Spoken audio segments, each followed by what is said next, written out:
Erik, this is awesome. Thanks for coming to Santa Barbara, and it's fun to hang out in the backyard. Beautiful morning. Look forward to chatting a bit. Thanks for having me. It's truly a treat. Yeah. It's a beautiful spot. So I have a handful of questions for you that I've written down. I want to start with one which has to do with inspiration. And it's kind of an open-ended question, which is what inspires you and how do you stay inspired? Yeah, so there's no easy answer to that question. It's something that everyone that is in the business of creating something, or being some sort of artist, ask themselves all the time, I find. For me, it's different things at different times. Being away from photography, being outdoors, exercising, doing those kinds of things, creates this sort of urge to create. And then being in photography, looking at a lot of both images of photography and then other kinds of art and sculptures, and going to galleries and seek out visual things that might inspire you to do your own things. And also reading, reading poetry, for instance, conjures up a lot of beautiful imagery in your own mind that doesn't really draw from other images, but something that comes from words and emotions, and you bring forth images that way. So there's a lot of different ways to be inspired. I think I saw this little interview with Chuck Close, and he said that people just think you sit there and lightning hits you and you're inspired. Yeah. He said that's not really true. He says most of us, we just show up to work and we start doing what we do, and that will take us somewhere. Maybe going down a road that you weren't really necessarily planning on, but you sort of go with it, and through that effort comes great art. Yeah. So what about when you're not inspired? How do you deal with that?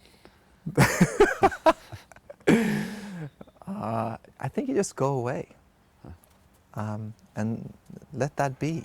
Let yourself be uninspired for a minute, and I think that's okay. And then,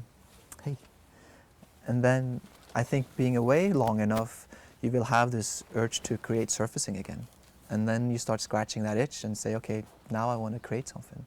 I think to force yourself into creating work when you're not really feeling it might not necessarily be the right thing. Stay away from it, do other things, come back to it. Yeah. Well, what other advice do you have for me, just as I'm aspiring to be a good photographer, I'm aspiring to have a clear voice? What ideas or advice would you pass on to me or to them? Yeah, so it's a lifelong journey to find your voice. I think there's some innate sensibilities in everyone, something that you're drawn to through your childhood or upbringing or whatever there is. There's something that you're drawn to visually, and you will keep shooting those things over and over and over again. And you might not even sort of realize it, but if you shoot consistently and you produce a lot of work, those themes will start to surface. And what you do then is be conscious of what those themes are, and then you say, this is sort of what I'm drawn to. I'm going to go and shoot only this for a long time. And that way you will nurture sort of the things, those small triggers that you're drawn to and then you want to put in your pictures. And through nurturing that and developing that, you will get to your voice and your style. I think getting there faster without maybe just producing so many pictures and find yourself within that, maybe look at other people's work and draw from that and say, these are the elements I like, and then put that into your pictures next time, and you can maybe get there faster. How would you define success as a photographer? What is success in photography? Wow. Oh, wow. Well, success for me is different than anyone else, I think. It's Yeah, so what is it for you? for me, it's being recognized for the pictures I take. Truly. When I do personal work and people respond to it, and either I get an email saying, I love your work, or if it's someone want to buy a print, and bigger than that, if it gets recognized in some of the award shows, that means a lot to me. It's truly, truly gratifying. I think there's 3 levels of success for me anyway. The first one is to myself, moving forward, feeling that I get better, feeling that I'm producing new and better pictures. And I gotten more and more aware of the content and what parts of myself I put into the pictures. So I'm trying to do that, and when I feel there's parts of me and something that I managed to draw from here and put it onto the paper somehow, that is success to me. Getting better and more proficient in my medium as a photographer. And then there's being recognized, not just by my family that says, "Oh, Erik, you're so great," but actually by other photographers and peers. And then there's the monetary part to it, to be a working photographer. I had my share of struggles, and it's not fun. And coming to a place where you can say that, you know, I have a visual language, and if you want to apply this in a commercial matter, it's worth something. People will respond to this, and it will help you market your product, and that has a value, and it has offered me, at least, you know, a great life, and that's success to me as well. So picking up that other side, which is the shooting, when you're really focused, and it seems like you have this, you know, this quiet intensity about you when you get to shooting. And I want to hear a little bit about that. First off, with how you work with models. A lot of photographers come to working with models, they're not really sure how to communicate with them, what to say, because again, they kind of have to create the image here, but then also work with someone as well. How does that work out for you? What ideas do you have for us with that? Almost the same way as I just explained with the client. Explain to them what you're trying to do and what your goal is. I always tell, okay, so this is what I'm doing, this is the background, this is my thoughts, this is the idea for the person, and I try to get And does that happen, sorry to cut in here, but does that happen before hair and makeup, or when do those kind of conversations happen? Often during. You know, Yeah. I like to sort of observe the person I'm photographing during hair and makeup. Just sort of sit there and sort of, I mean, there's vibes there. You get a sense for who the person is, and you get to say hi without sort of being on camera, because Right. often that sort of, you tense up. The person Right. gets like, okay, now I'm going to be on camera. Right, and that's If you why I es- think I was bringing it up, because it's finding those little moments. Yeah, you establish some rapport before then, so when you pull the camera up, it's not quite as awkward. If it's a person, if it's a portrait and I'm photographing that person, it's more for me to make them feel comfortable. But if I'm photographing something for myself or for a client where it's more idea-driven and they're sort of acting out a part or something, we try to explain what that is, so they can put their minds to, yes, today I'm this and that person, I'm feeling excited, I'm feeling sort of just calm, I'm peaceful, and I try to sort of explain what that is for me. And then as I go in it, try to just, first of all, be friendly and give a lot of compliments, because there's a lot of making people feel good about themselves and what they do in front of the camera. I find is truly important. And I have art directors sometimes that stand right behind me, and the first minute they say, "Oh no, that's not right, try this, try that," and then I tell the art director, "Hey, you know, just give it 15 minutes. Right. Let's get to somewhere, let's get comfortable, and then we start art directing the person, so that they don't feel awkward right off the bat or trying to think about what to do too much, but just be relaxed, be themselves, find their tone, we'll find a rhythm." And then when they feel better, and I've given them tons and tons of compliments about how great they look and how good they're Yeah. doing, they can say, "Hey, what about this and what about that, and try this." My old mentor said it's all in the numbers, meaning you don't get a great picture on the first try, you get it within a lot of tries. You know, I shoot hundreds of pictures to get one good one. So shoot a lot and establish some rapport, make them feel good about themselves, and I think that's really it. Yeah, good words. Time of day is really important for your photographs. Yep.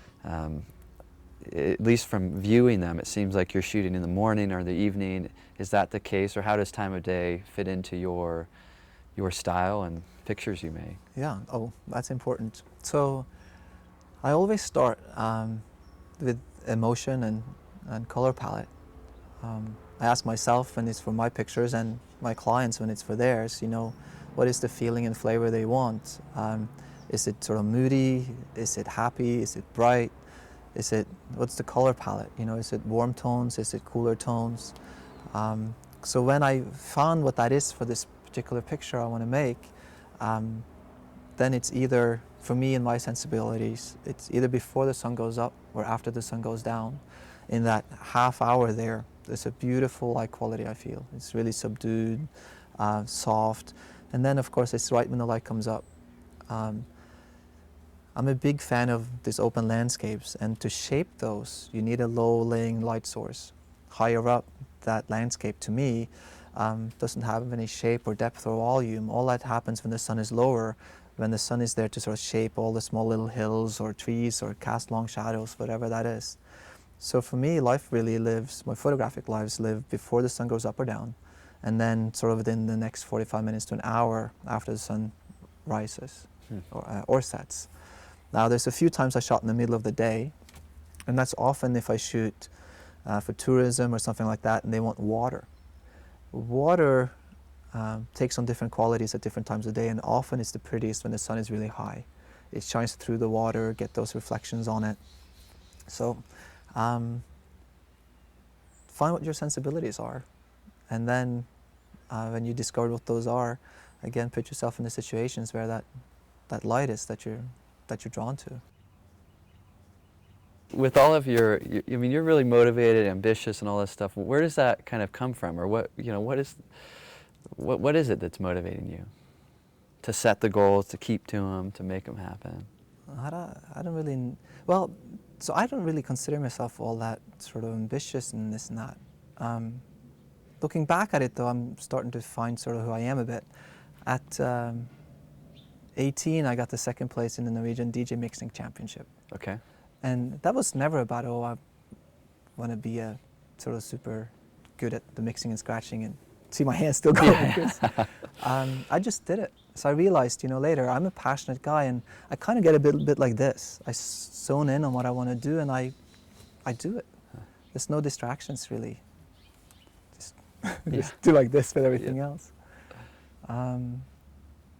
So I think that's it. It's more about passion and wanting to be better and become not just better at my craft, but also as a person, all those things, and sure, try to fuel that. Where that comes from, I don't know. I do feel, though, that if you have a TV, turn it off, toss it out, and start thinking about what you want to do instead. I think that's a time suck. And if you have goals, if it's photography or other things, get rid of the parts in your life that's distracting you from who you want to be. One more question for you. It has to do with this story that I once heard of these two photographers. One was the mentor, the other the student. And just as the student was leaving the mentor to kind of go and shoot on his own, he said, what I want you to do is to go out and tell the truth, but do so in beauty. In other words, he gave him kind of these parting words, this final advice on how to pursue photography. So I turn that to you.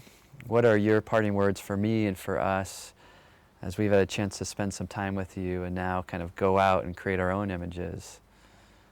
I think my parting words would be similar, really.